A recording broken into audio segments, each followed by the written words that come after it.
So now you can take off and land. You want an extra challenge, and if there's no particular aircraft or you're not quite sure what it is you want to do, that's what this video is for. Now I'm assuming not only people who are enthusiasts are watching this. I'm going to assume that there's also people who don't know much about aircraft at all, but they kind of think they're cool, or they just want to get into the game or whatnot. And this is a Super Green series, so I'm going to do the very Billy basics, and I'm going to tell you stuff that you guys probably already know, but I'm also going to assume that people are going to watch this who have never played it before, don't know much about aircraft. So if you have a look at what aircraft are available, and there's not really any in particular that you kind of love, or you know, you're not that much of an aviation enthusiast, or you're just getting into it, that kind of thing, you'll notice that aircraft have a letter in front of their name. So we've got the A10C, F14, the FA18, L39. So these numbers and letters kind of tell you something. The 18 and the 86 and the 16, they don't matter too much for what we're talking about here, but we're looking at the T, the SUs, the Russian aircraft. That's just because it's a Sukhoi and the MiG is a Mikyogan, or however you pronounce it. I've probably butchered that, I do apologize. But the letter denotes what the task is for the aircraft. So there are other letters that are used for prototypes, transport, those kinds of things, but what we're looking at is an A and an F. So A is an attack aircraft. What that means is that mostly it'll do bombing runs. Its focus is on the ground.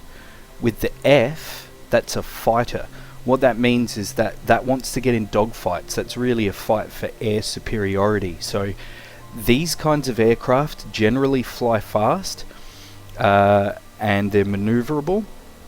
If you look at something like the Hornet, which is an FA, that is a multi-role fighter. So what that means is it can fight and it can attack. So this can do bombing runs, and it's quite proficient at it as well.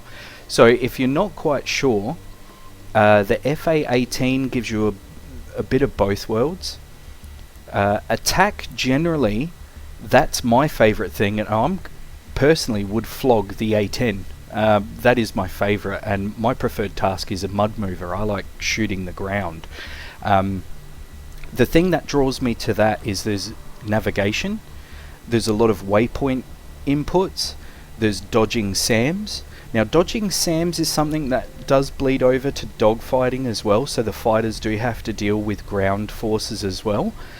But I like identifying, using my lightning pod. I like the navigation, I like dodging radar, that kind of thing.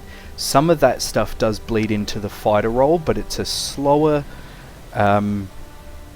generally you have to run away when the dogfighters come in, but I do like attacking the ground. So that's, you know, ground forces will come through.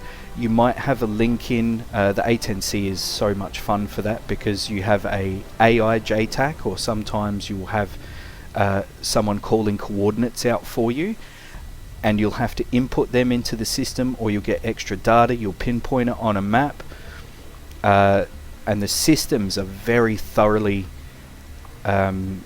recreated in the A10, and that's the A10 and the A10 too, for the A10Cs. The A10A comes from Flaming Cliffs. Now Flaming Cliffs is a handful of aircraft. They're not high fidelity, so some of the things you can click in the cockpit, but not all of them. So they can be alright, depending on how deep you want to go into the realism.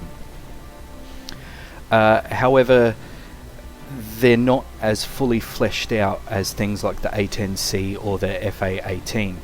Now, also, if you want to learn some cold, like really old Cold War stuff, the Vision is not too bad. That has a really simple computer in there, but that is very complex. that aircraft. If you want to deploy weapon systems and stuff like that, very, very complex. That's more of a ground attack as well. As you can see, there's an A in there, and programming the computer in that is substantial. I'll be honest with that. That's quite a difficult aircraft. Very good to fly though, because it's got a lot of little niche things that you need to learn. The AV-8B, that's the Harrier. That's really cool because you can learn VTOL in that. So vertical takeoff and landing, very complex, very twitchy, a lot of cool things you can learn, but you don't have to just go straight up and straight down. You can do a short landing, a short takeoff. That'll give you some extra stuff to learn and keep you entertained for a little bit longer. Kristen Eagle, I've just got that because it's fun to fly, basically. I do like the prop engines. The prop engines in the World War II aircraft are very complex. They're a completely different beast. The aerodynamics are different in that. You have to look out a lot more of certain maneuvers you're doing. You can overpower the engine. You can do all kinds of things with these and cause problems. So they are a little bit more complex, but also in a way they're very pure. If you want to just go into a dogfight and just use guns, you don't want to muck around with systems and that kind of thing, World War II aircraft are quite fun for that. And because they're modelled so well in DCS, I have a new respect for the World War II pilots, because that is a very difficult job. You can very easily go out of your AOA, your angle of attack. You can rip your wings off, you can do all kinds of stuff. You can just stall a wing and drop out of the sky. Very cool, very fun, and there's really an art to flying those aircraft, which I find quite fun. The modern stuff is really cool as well, but then you've also got the Sabre, which is one of the great, I guess, icons of that era. One of the I think it was the first American jet engine. I'm not quite sure, but that really is an interesting aircraft to fly. That's quite fun. Landing in that is very complex as well, because you can't put too much weight on the nose wheel, because that'll end up just busting the nose wheel off. That's also a very fun aircraft to fly. There are helicopters in here. Helicopters, I don't know. I'm probably gonna start getting the Apache and getting more into those like attack helicopters, because I mean, attack helicopters are cool. So but until then I can't really tell you too much about that, but I can tell you, compared to flying and the helicopter, the aerodynamics are different in a helicopter. It's like learning, it's like a different language, really. Some of the rules still apply, but they behave so differently. The Mirage is fun. I had good fun with that. That's kind of a mix between newer and older stuff. There's also a lot of different systems in there. Now, personally, after discussing all of this, if you're not quite sure what to begin with, I would recommend that you get the A10C. Like I said, I'm a mud mover. I'm going to flog this thing all day.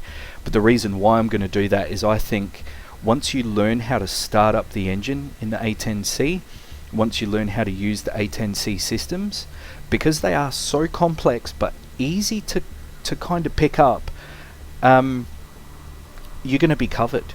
I think that's probably one of the best aircraft to learn in is the A10C, and also one of the other aircraft that's great to learn in and pick things up in is the F-18. So that's also got a similar kind of startup procedure, similar as in it's kind of thorough, but it doesn't go through as many of the systems as the A10C does. And if you want to read like a big 800-page manual, the A10C's definitely got that, and it'll teach you so much about what's going on behind the scenes. If you really want to get into that nitty-gritty stuff, which I do, I actually read through the manual. But yeah, so the F-18's also got a good startup. It gives you some kind of an idea of the systems and how they work in the aircraft. The A10C is much more thorough though, so there's a lot more things like a battery and all. Well, I mean, there's a battery in the F18, but there's a lot more process to go through there with the A10C than there is the F18. So it is a quicker startup in the F18, and it does cover quite a few systems basically. So you kind of learn what's going on there, but not as in depth as the A10C. So